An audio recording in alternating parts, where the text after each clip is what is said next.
Welcome back to Asia Prime. Radicalism still continues to be a real threat today. Those who are exposed to this ideology becomes dangerous to those around them. Meanwhile, counter-radicalism has been carried out. However, this can still develop with unpredictable approaches.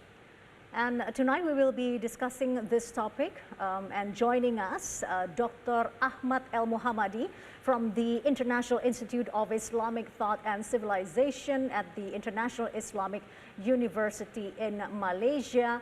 And also with us, Yenny Wahid, the director of the Wahid Institute Indonesia. Assalamualaikum, Yenny and Professor Ahmad. Thank you for joining us tonight. Well, how has the spread of radicalism changed in the past years?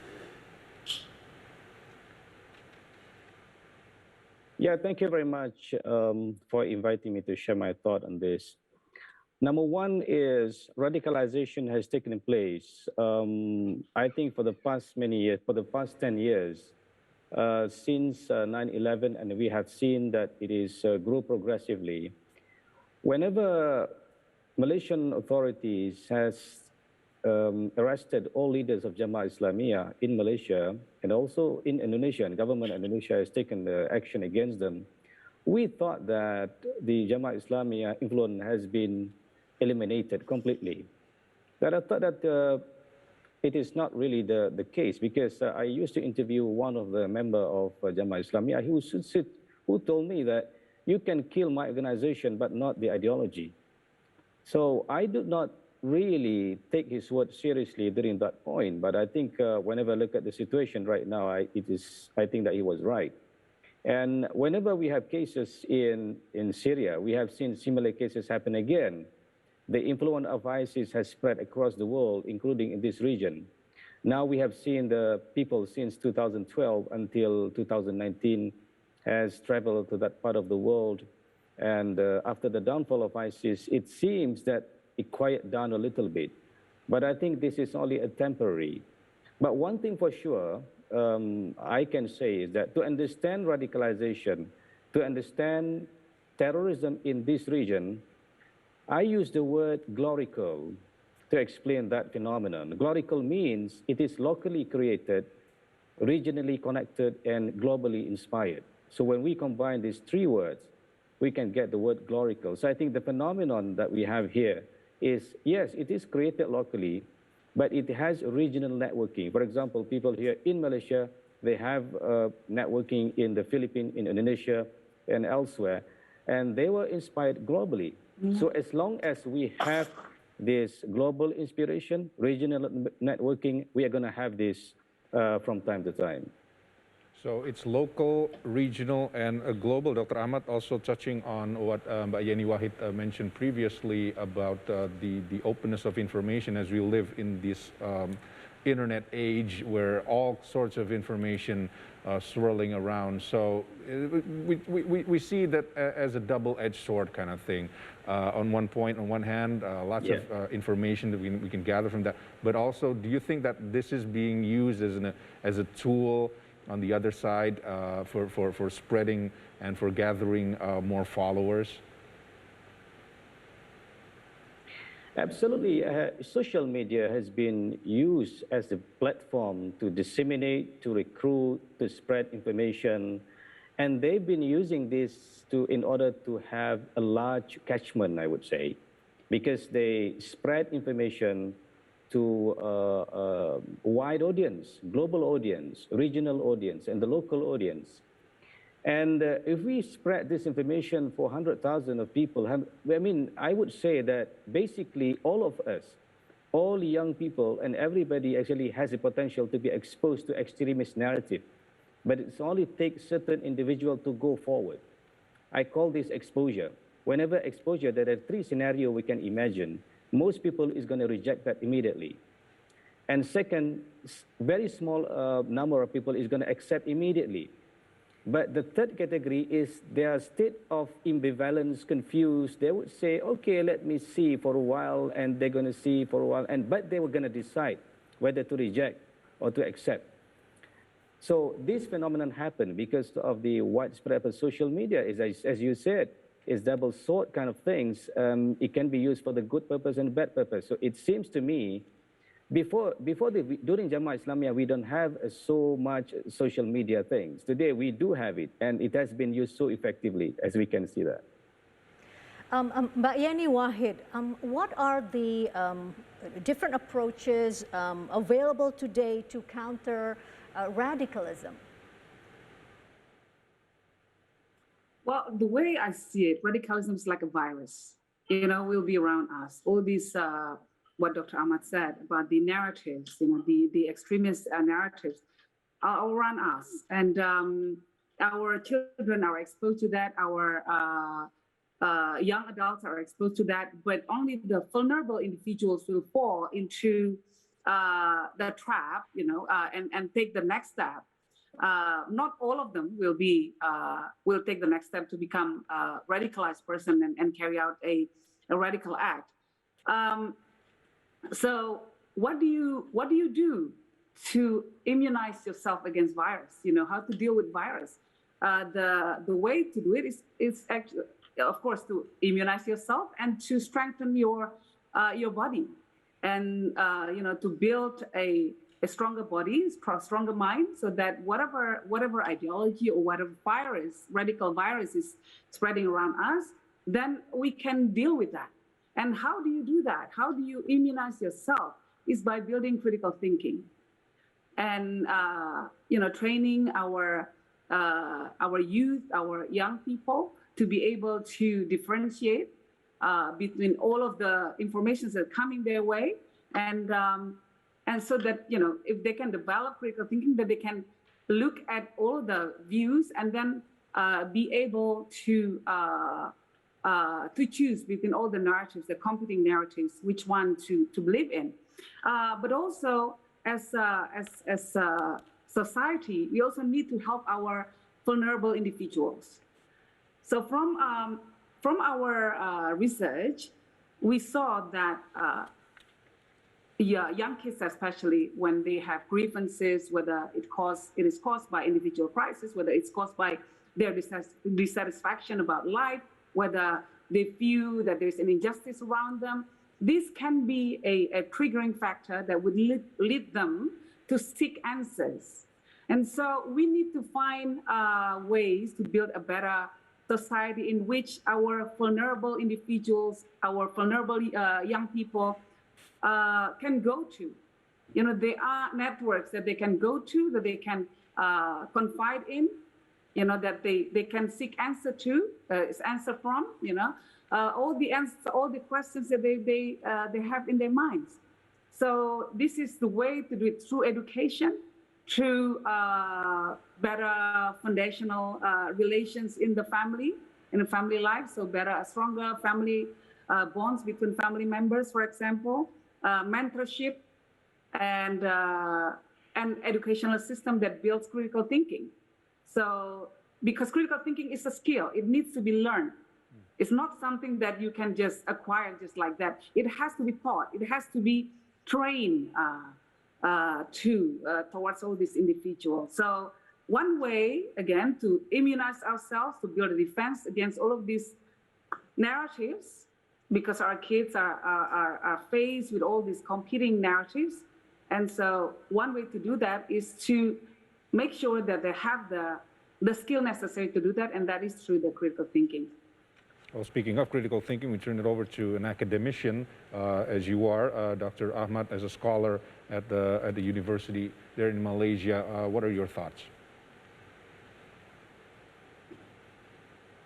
I agree with Yenny. Yes, the critical thinking need to be taught, to be exposed to the public and also the young people, because you know, sometimes it's happened that when we talk about radicalization and terrorism, it's involved ideology. So when it comes to ideology, I would say critical thinking stopped working, because it be faith beyond rational and logical explanation. You know, when people believe in something, they tend to bypass critical thinking, and they tend to forget critical thinking. So this is where they stuck into the idea that, okay, what I have believed is the right things for me. Whereas in actuality, whenever we talk to them, because I have experience of involving in rehabilitation program, we do actually develop the critical thinking modules. And we taught critical thinking module in rehabilitation, then it works. And only then they realize, oops, now I know that I have missed something. There is something missing actually in my decision-making process. And actually, if we talk from psychological perspective, I mean, we also here conducted a psychological assessment on those people. We find out that they have this, what is called as the cognitive distortion in terms of, you know, the decision-making process, and sensation-seeking pleasure, and they make decision without thinking. So I think the introduction of critical thinking skill, strategic thinking skill is absolutely important. Can I just add to what Dr. Ahmad said? Because I think what he highlights a very important issue there about emotion. And I think what he said is very much correct in terms of people make decisions. In many cases, people make decisions not based on logical and rational thought process, but based on emotions. And that includes political decisions, that includes all kinds of decisions. And that is the reason why we need to stop people, especially politicians, to use political identity as a way to build and consolidate their positions in the society. Because political identity is something that is emotional. Political identity based on religious issues, based on ethnic issues, based on race, ethnicity, or what we call here in Indonesia, SARA. You know, suku, agama, ras, and what is another one? Agama, yeah? It's a sensitive issue. It's an emotional issue that goes straight to the heart. People do not think when it comes to these kind of issues, and that's why you know, people who think only from that frame of mind, using SARA frame of mind, are easy targets. Because then when politicians usually, you know, start using the language of SARA, then it goes straight, the narrative goes straight into the heart, and people don't think. People forget critical thinking. So before politicians gets to there, we need to educate the society to stop them from being there, from doing that, and to basically take them accountable for what they do. So we don't allow this kind of narratives spreading around in our society. That's what we need to do. Okay. The threat of radicalism today and the attempts to de-radicalization is our topic of discussion. Stay with us. We resume after the break. You're watching Asia Prime.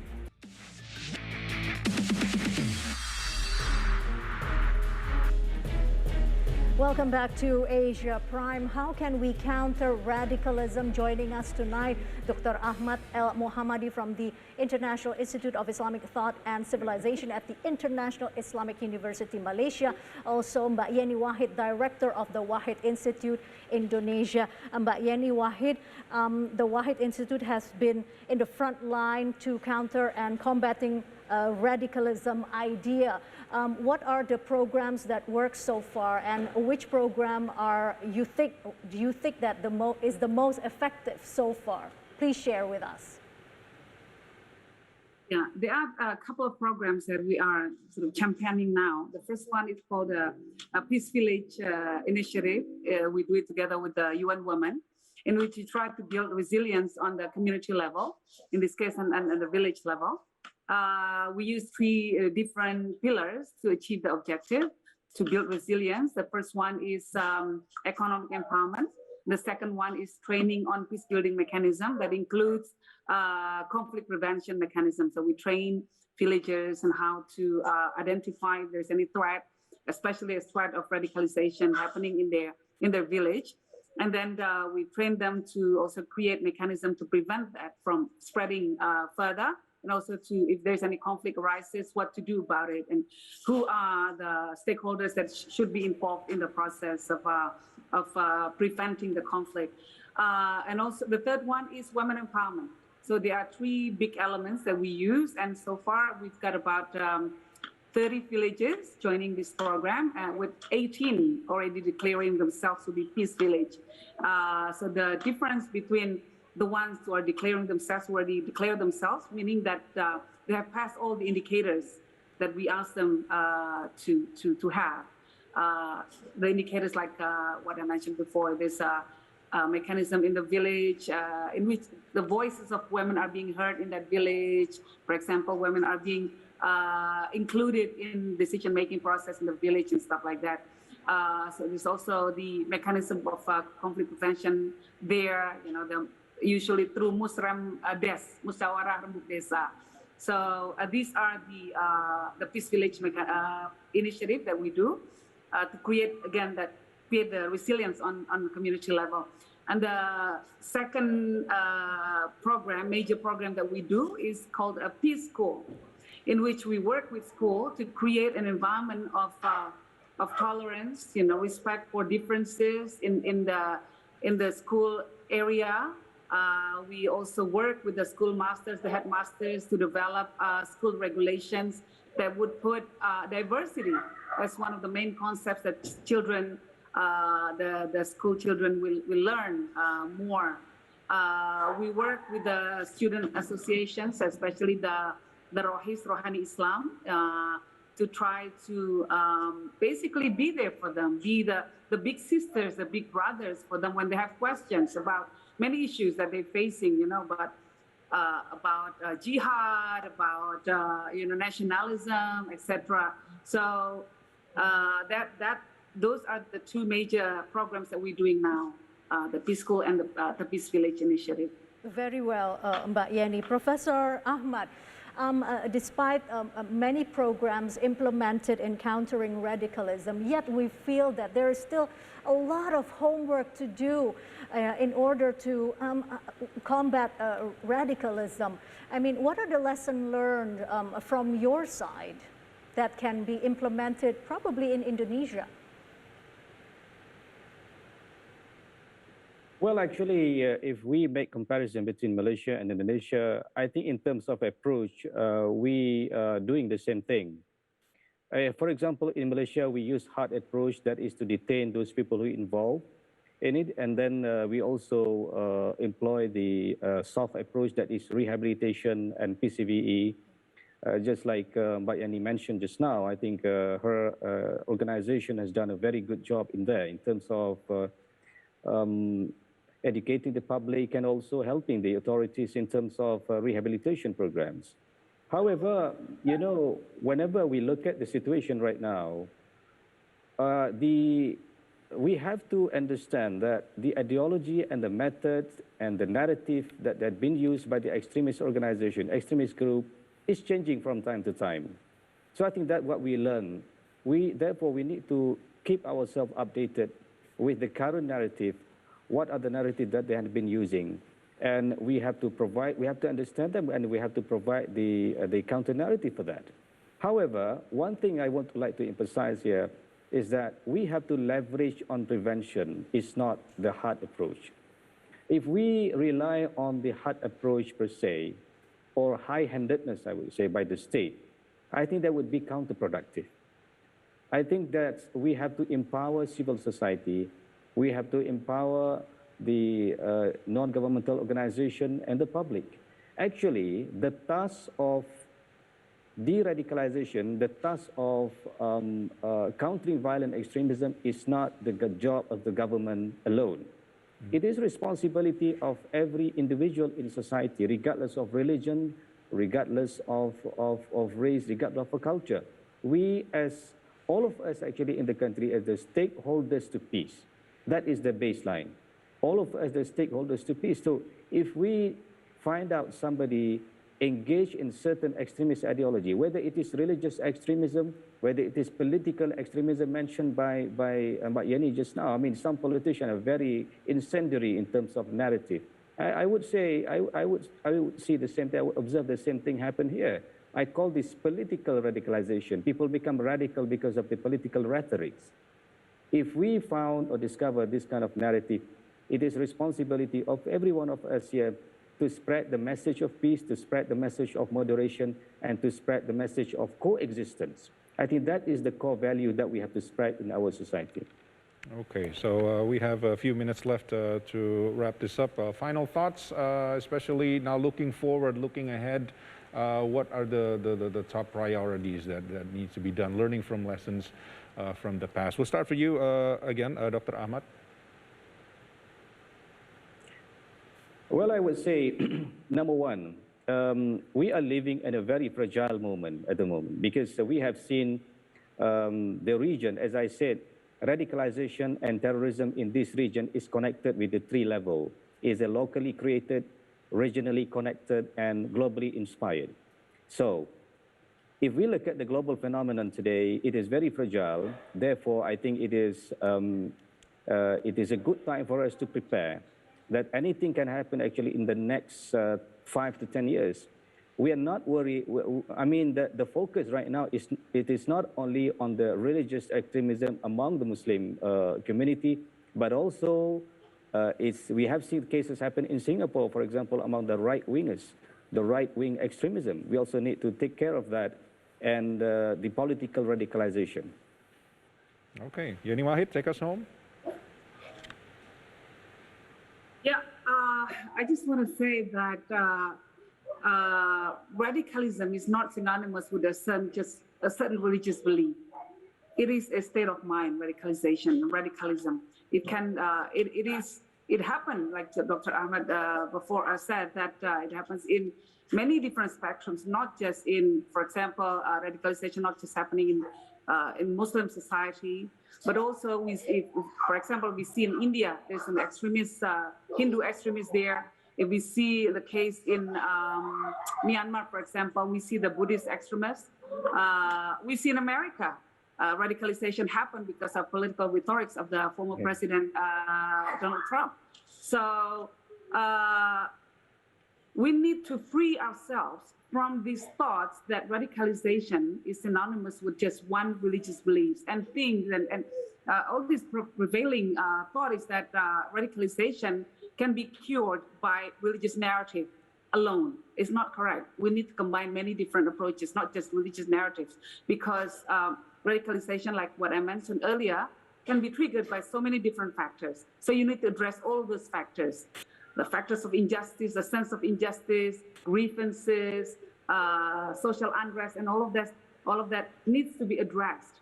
And religious rhetorics, political rhetorics are just the rhetorics that get people, that prime the people up for radicalization.